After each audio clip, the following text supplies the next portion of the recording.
Thank you, Mr. Miller, and good Sabbath to everybody. And also like to welcome those who have joined us over the internet. Thank you for attending services with us through this medium. Just a real quick clarification for the announcements. Youngstown is going to have services every week moving forward at 1 o'clock, and we will have the 2 o'clock. And then on the second Sabbath, when Mr. Stiver does the going from Youngstown to here, it'll be at 11 in the morning. So you can keep that in mind. If you plan to go to Youngstown, it'll be at 1 o'clock. God teaches us many different lessons from His Word, from the Bible, and lots of other ways as well. And we are taught in several different ways. One of the ways that God uses is through the use of contrasts and comparisons. And we find many different contrasts and comparisons in places like the Psalms. We also see them in stories about relationships, like in families, different family relationships. And there are several that we can find between parents and children. We also find contrasts between siblings, brothers and sisters. The lessons we are to learn regarding the relationships include primarily the relationship that we have with God, between us and Him, and between God and His people, and the effects that proper relationships have and also improper relationships have for us. In the book of Genesis, there is a contrasting comparison between siblings that actually connects to prophecy, and it has impacted history. It also affects us today. Not just in this country, but around the world. It has impacted in many different ways. And for us, the main focus, of course, is here in the United States and on God's people specifically.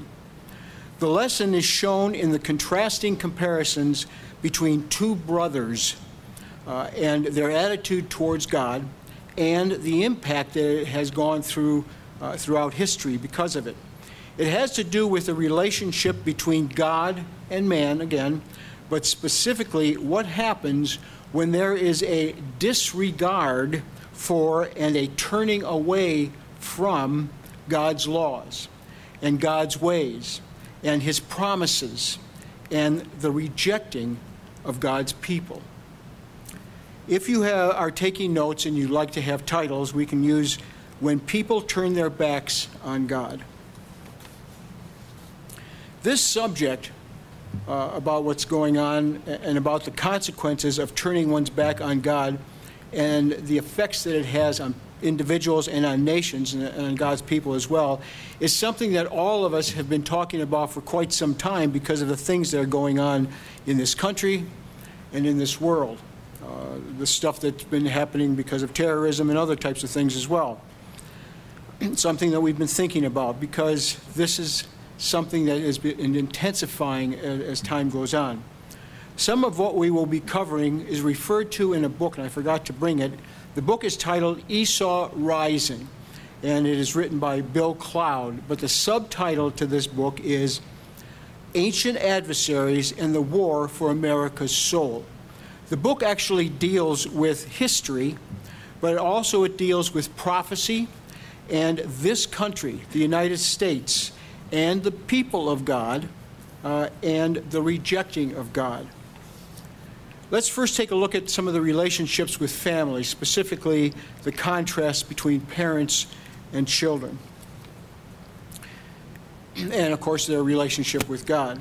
There are many stories throughout the Bible, or examples, about righteous kings and righteous children who become kings, and also unrighteous kings and children who become unrighteous kings. In 2 Chronicles chapter 32 and 33, we find a religious king and a son who became an unrighteous king. A righteous king, and then his son became unrighteous. Let's take a look at this in 2 Chronicles, and we'll start in chapter 32. There is a common thread that seems to weave through each type of king as we look through the Bible, both righteous and unrighteous. In 2 Chronicles chapter 32, and we'll begin in verse 24.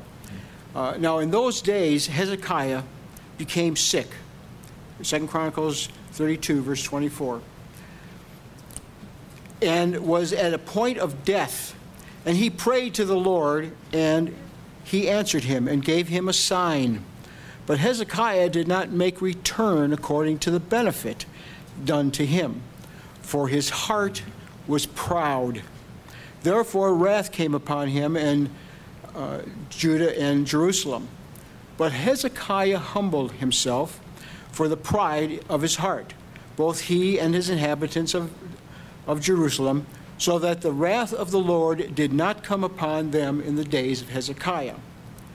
Hezekiah was a God-fearing king.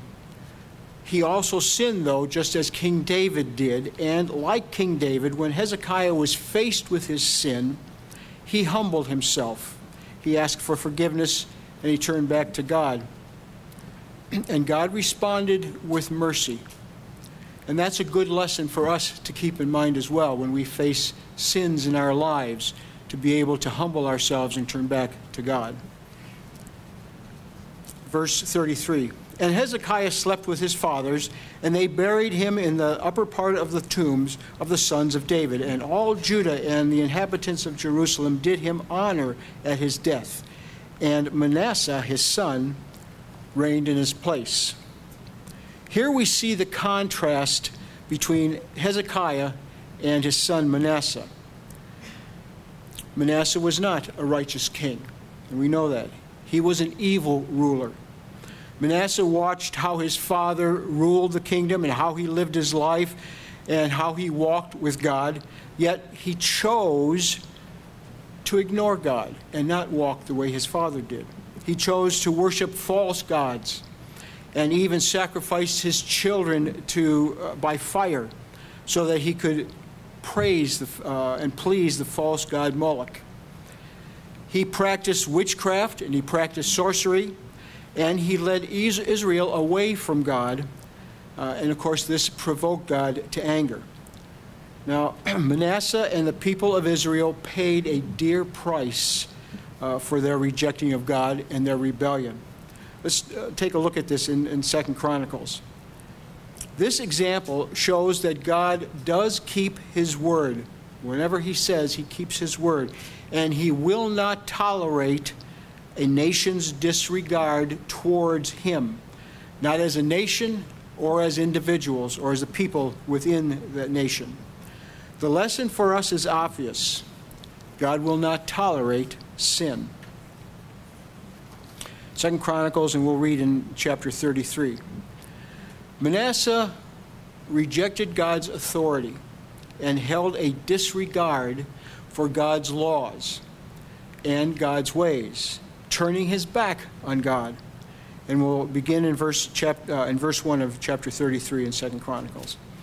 Manasseh was 12 years old when he began to reign, and he reigned 55 years in Jerusalem. And he did what was evil in the sight of the Lord, according to the abominations of the nations whom the Lord drove out before the people of Israel. Verse 9, Manasseh had led Judah and the inhabitants of Jerusalem astray, to do more evil than the nations whom the Lord destroyed before the people of Israel. The Lord spoke to Manasseh and to his people, but they paid no attention. Therefore the Lord brought upon them the commanders of the armies of the king of Assyria, who captured Manasseh with hooks and bound him with chains of bronze and brought him to Babylon. There was an attitude in Manasseh that God hated, and he hates that same attitude today. One more example about relationships and the contrasts. We'll look in chapter 2 of Judges, if you want to turn there. The nation of Israel has had quite a history of kings and the people obeying God and also disobeying God, going back and forth. The cause of the people's suffering was because of this, because of their disobedience.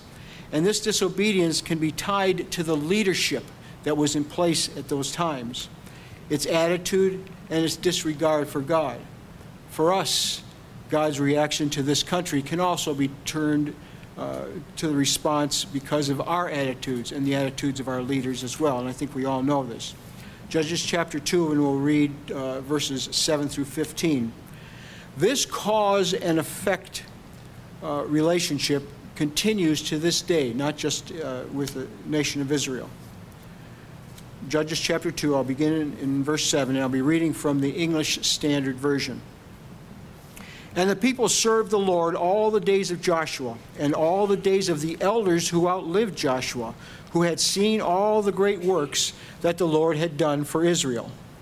And Joseph, the son of Nun, the servant of the Lord, died at the age of 110. And they buried him within the boundaries of his inheritance in Tumraheres, in the hill country of Ephraim, north of the mountain of Gosh. And all that generation also were gathered to their fathers. And there arose another generation after them who did not know the Lord or the work that he had done for Israel. This is another way of saying that the people forgot their God. Also, they did not honor God anymore, or keep his commandments anymore, or fulfill the purpose that God had set for the nation of Israel and for his people. So they sinned. There was no respect or honor given to God. Judges 2, verse 11. And the people of Israel did what was evil in the sight of the Lord and served the Baals. And they abandoned the Lord, the God of their fathers, who had brought them out of the land of Egypt. They went after other gods from among the gods of the peoples who were around them, and bowed down to them. And they provoked the Lord to anger. They abandoned the Lord and served the Baals and the Ashtaroth. So the anger of the Lord was kindled against Israel, and he gave them over to plunderers who plundered them, and he sold them to the hand of the surrounding enemies, so that they could no longer withstand their enemies. Whenever they marched out, the hand of the Lord was against them for harm, as the Lord had warned, and as the Lord had sworn to them, and they were in terrible distress. A common thread so far, the attitudes of each king and of the nation of Israel, or the children of God, and down through history the same thing, will always determine God's response, whether it's a blessing or a cursing. The way we respond and live our life according to God as a people and as a nation will determine the response that God gives towards us. Now consider our country, the United States. We are a nation that has pushed God aside since the beginning of the founding of this country. It has turned away from the true God, and we all know this. It embraces idols. Now, we're not looking at idols of statues of stone or iron or bronze of some sort, not that type of idol, but we do worship stuff in this country and activities like money. There's a lot of worshiping of money. Sports activities, people love that, and the abilities of some of the different athletes. Entertainers are worshipped as well. Fame and reputation, to just name a few things that the people in this country, actually in the world, tend to worship. The United States of America was founded on the biblical principles with the intent to guarantee freedom of worship. But we also know that this country was included in prophecy to receive blessings from God as long as we did what we were instructed to do, and that we lived by the mind of Christ that was in us. Of course, back then that term was not used, but it is now.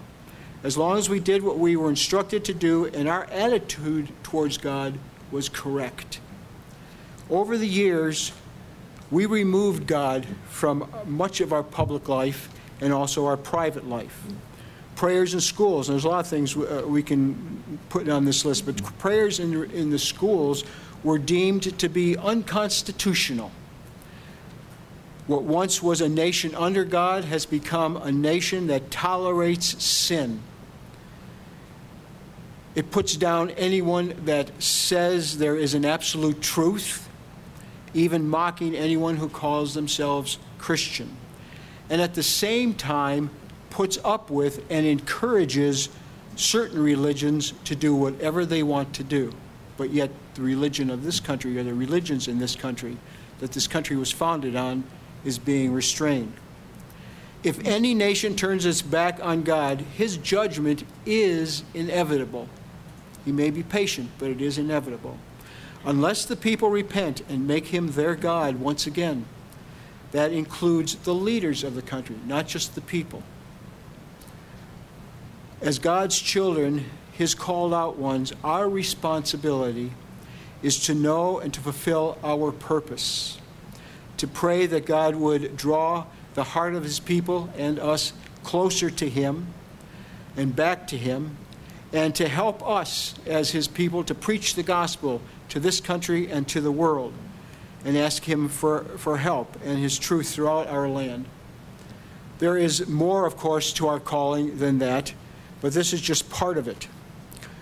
What kind of a mindset would allow for the pushing of such a perverted way of living? It started with Satan, way back before man was even created, when Satan wanted to rule over this earth, to rule over what God had placed there.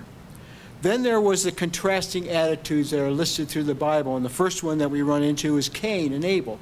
Between those two brothers, there was some contrasting conflicts. There was a great contrast between Esau and Jacob. This attitude actually continues to be found in other stories throughout the Bible. For example, the wicked Haman in the book of Esther. The Roman kings that desired to kill the baby Jesus, and all that took place there. It continued through history, including the killing of the Jews by Hitler, that particular attitude. And today, by one religion that wants first the Sabbath, or actually they say the Saturday keepers, to be destroyed, and then the Sunday keepers to be destroyed. That's actually something in their writings that they want to have happen. It is destruction of God's people, the Sabbath keepers, and then the Sunday keepers. There is a major rope. I call it not just a string, but a rope that connects all of these attitudes, not just a thread, but this attitude of disdain for what is of God, a hatred for God's people, desiring to destroy all the connections to the past, especially if it is connected to God, his laws, and proper righteous moral conduct. It also connects to our birthright for us as God's children, and is found in the prophecies about Esau and Jacob and the attitude of Esau. Let's look at this in the book of Genesis. It is a bit dry in here, isn't it? I'm going to take the glass on the left because Mr. Coons had the one on the right, and he's always right.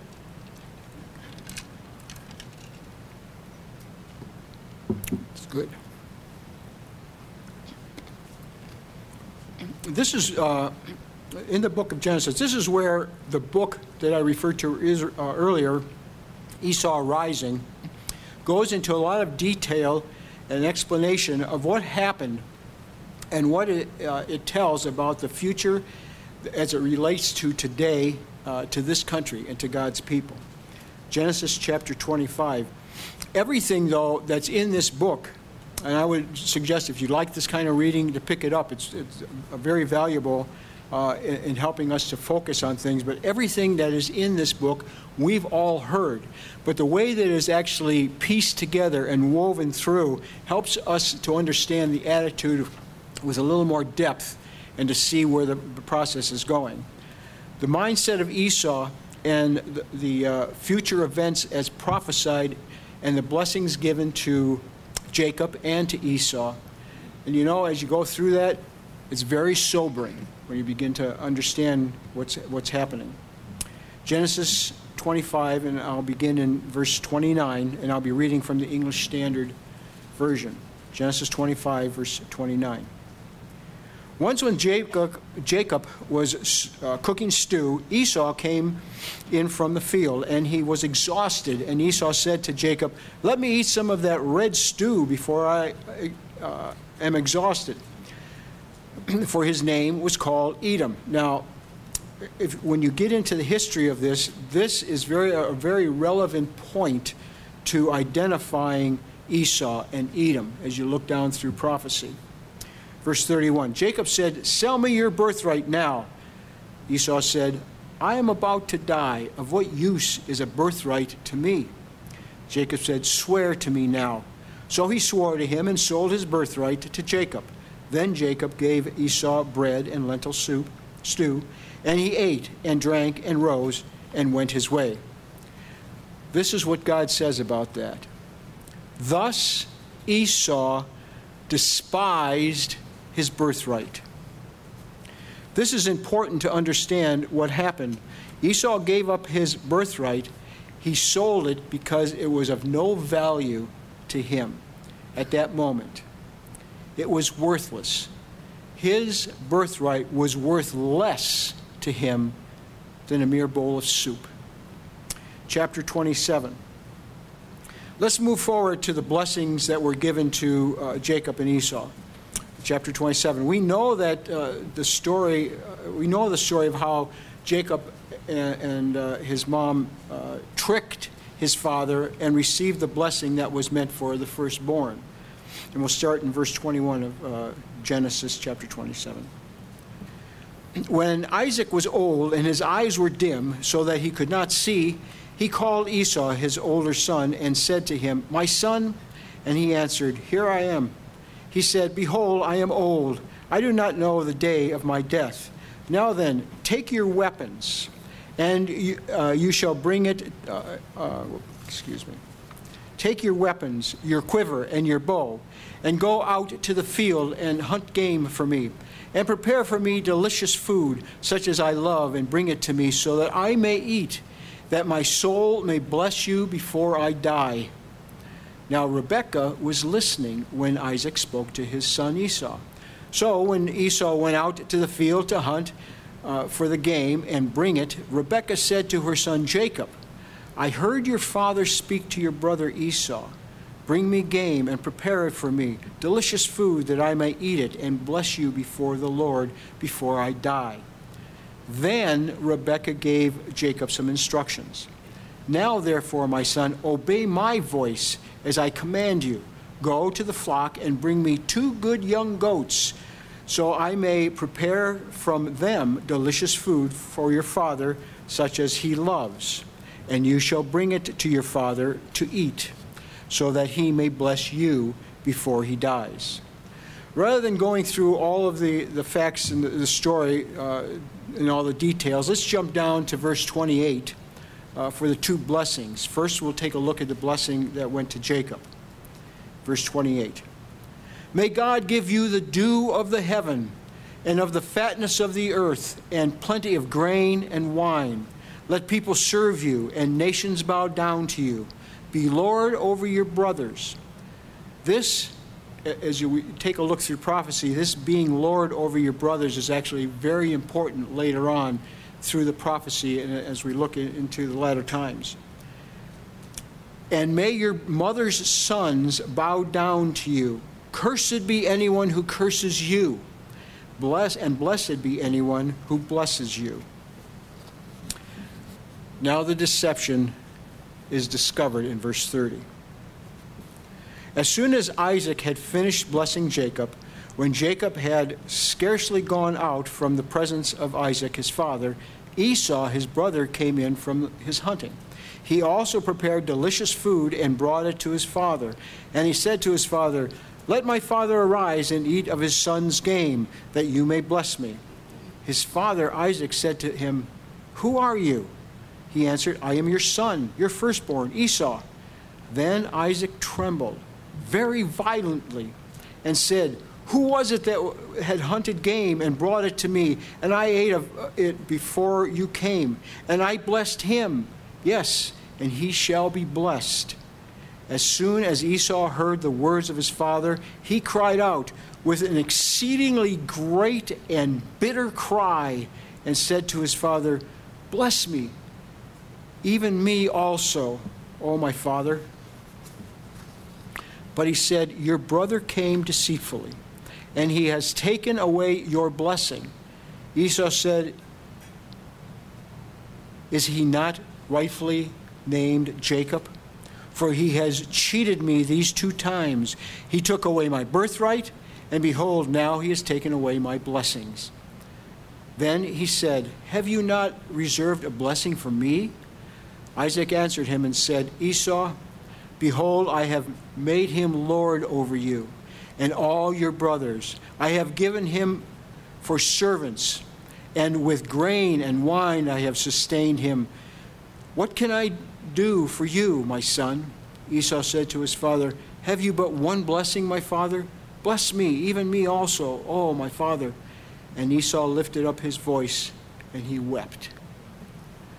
Now Esau receives his blessing. But it is really not a true blessing. It's more of an explanation of what is going to happen, a prophecy, if you will, and what has happened down through the years and why we are seeing what we are seeing today. What is happening to the U.S., what we're seeing today, and also to the world? Verse 39. Then Isaac his father answered and said to him, "Behold, away from the fatness of the earth shall your dwelling be, and away from the dew of the heaven on high."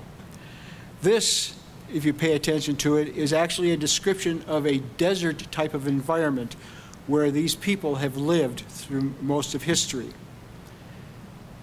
"By your sword you shall live, and you shall serve your brother. But when you grow restless, you shall break his yoke from your neck." The yoke or control over Esau would be broken when he becomes restless. Now, here's referring back to the Esau Rising written by Bill Cloud. This is where Bill Cloud explains that the restlessness from Esau happens when Jacob, God's people, do not live as God instructed him, does not live up to the purpose that God set for him, for them, and for us as God's people. When Jacob or his progeny down through history turns their back on God, now we see a very deep hate that Esau had for God's blessed individual, that being, of course, his brother, Jacob. His hatred has continued down through history and down through the years against all that is God's, all that is God's laws, his ways, and his people. In this case, all the way down to now, the blessing of this nation, of Manasseh, of the United States. Genesis 27, verse 41, it reads, "Now Esau hated Jacob because of the blessing with which his father had blessed him. And Esau said to himself, 'The days of mourning for my father are approaching. Then I will kill my brother Jacob.'" God actually protected Jacob. The hatred that Esau had, again, continued down through the years, but God did protect Jacob at that time and his people going down through history, throughout his lineage.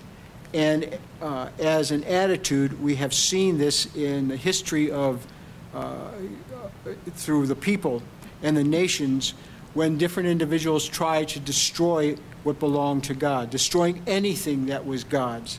The Jews in the book of Esther by the wicked Haman, and Hitler when he tried to destroy a part of God's people, the chosen people, the tribe of Judah. And the conflict of the nations around Israel today, the deep-seated hate for what is going on and what belongs to God, and the push to neutralize anything that is called Christian. But again, God protects his people. And I know we have covered this before, but it's very interesting that the protective shield that is around Israel whenever rockets are shot in. It's rare that anything actually penetrates into the nation that is sent in to destroy the people. God protects his people for a purpose, of course. But there is a very deep-seated hatred that continues on through today. Anything that reflects righteousness, anything going back to past morals, anything that goes back to God's laws is also hated, and a push to neutralize them. Anything now that actually is the rule of law. And we see with the different riots that are taking place and the different things that are happening in this country and around the world, the disdain for actual law, not just God's law, but moving forward. And of course that comes from Satan. Anything that reflects the mind of Christ is hated and pushed against and tried to be neutralized. Today, the progressive push is to not return to the ways of the past. And we see that in the progressive movement. But to move forward away from the old ways. It is subtle and it is very destructive. The purpose of God's people has slowly eroded to the point that all of the countries and the peoples that God has blessed over the years don't even know who they are. They have forgotten God.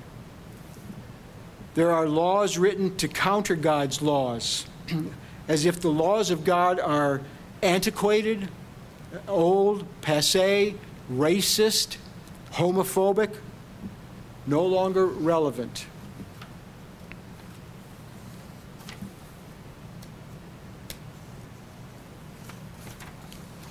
Laws that permit killing of babies, laws that violate the Ten Commandments, laws allowing men to be with men and women to be with women, to do what God said is not permitted, and laws that call sin good. Laws against any who disagree with those laws that are against God's ways. What about this country today? Have we as a people turned our backs on God? I think we all know the answer to that. Our land, this world, but our land has become sick. Sick in its mind and in so many different ways. The mindset and the attitude of Satan projected through individuals like Esau. Today, we see this attitude of Esau in action. And it is the cause of this country's, and of course the world's as well, troubles. It was and is prophesied to happen. But there is good news. No, there is great news also in this prophecy. The prophecy also includes God said he would protect his people. And he demonstrated that through the years and through what happened with Esau and Jacob. And he protected Jacob from Esau and their progenies going down through the years, even to this day.